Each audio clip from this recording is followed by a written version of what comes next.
Hey everyone, and welcome. If you've ever gotten life insurance through your job, you're part of this really fascinating, almost invisible system.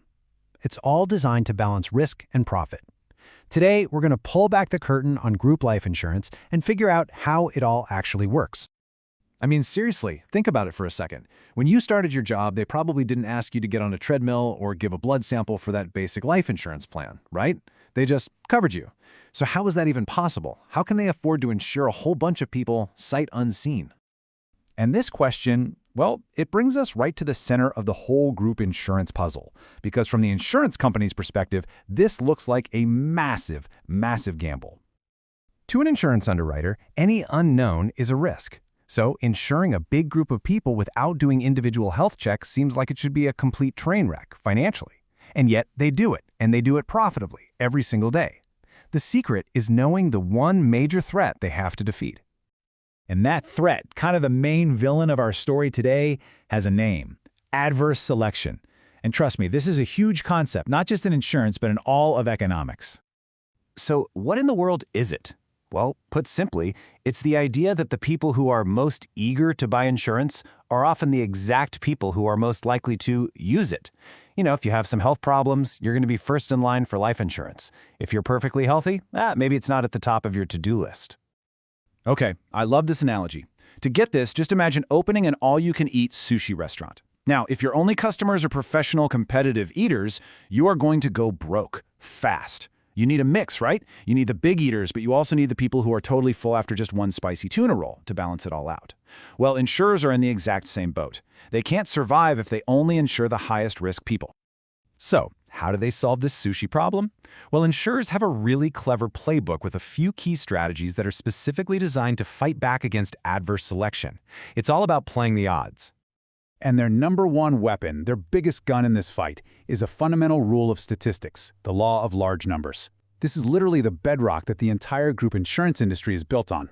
All it really says is that as you get a bigger and bigger group of people, the actual results you see will get closer and closer to what you expected. And this chart illustrates it perfectly. Let's look at a tiny company, just 10 employees. For the insurer, one or two unexpected claims could be financially devastating. The risk is super high and totally unpredictable.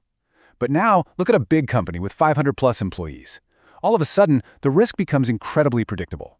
The insurer expects a certain number of claims. They've already priced it into the premium. The risk gets spread so thin that it becomes totally manageable. But the law of large numbers isn't their only tool. No way.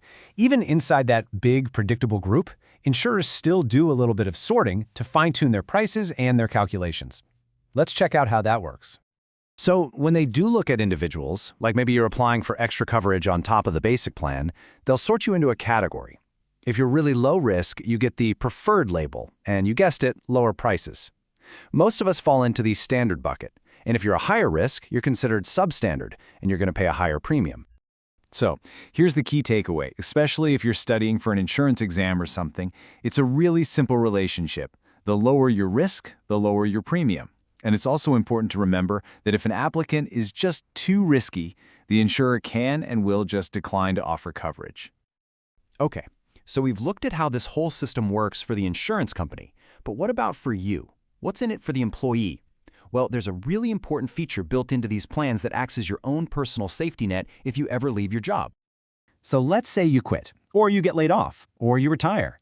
Does your life insurance just, poof, disappear into thin air? Well, not necessarily. See, built into every single group policy is something called a conversion privilege, and it's basically your right to take your insurance with you. But here is the catch, and it's a big one. It is very time sensitive. You have exactly 31 days from the day your job ends to use this privilege. That window is firm, it's non-negotiable, it's a date you absolutely have to know. The process itself is actually super straightforward. The second your job ends, that 31-day clock starts ticking. You have to apply to the insurance company within that period to convert your policy. And if you do it in time, boom, they will issue you a brand new individual policy. And this is where the real magic of the conversion privilege comes in. First, and this is huge, you don't need a medical exam. It doesn't matter if your health has gotten worse, they have to give you a policy. Second, it usually converts into a whole life policy, not a term policy. Now, the new premium will be based on your current age, not the age you were when you started the job. And what's really crucial is that you're still covered by the old group policy during that 31-day window. There's even a cool rule for people who've been on the plan for 5 years or more if the whole company plan gets terminated. So there you have it. The whole hidden system of group life insurance, it's not random at all. It's this carefully built structure that uses statistics and sorting and a clear set of rules all to manage risk. And that makes you wonder, right?